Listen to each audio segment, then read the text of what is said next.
Hi friends, అందరికీ చాలా రోజుల నుంచి అడుగుతున్నారు కదా పిల్లల్ని చూపిస్తలేరు. అక్క నీకు ఎంతమంది పిల్లలు అని చెప్పి నాకు ముగ్గురు పిల్లలు, ముగ్గురు కొడుకులు. నడుకోడు చిన్నోడు అనమాట.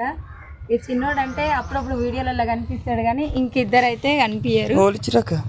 మన పక్కింటి అంటే పక్కింటి అంటే వీళ్ళే, పక్కిల్లు కాదు ఎదురిల్లా మాది ఇది ఏమంటారు పక్కింటి అంటే ఇచ్చేది ఇప్పుడు ఎదురింటి అంటే ఇచ్చింది అనమాట.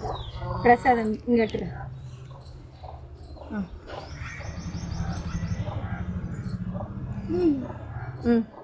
నీకే ఇస్తుంది.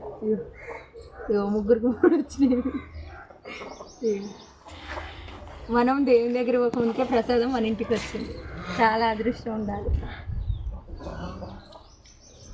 అదృష్టం ఉంటేనే జరుగుతుంది. తమ్ముడు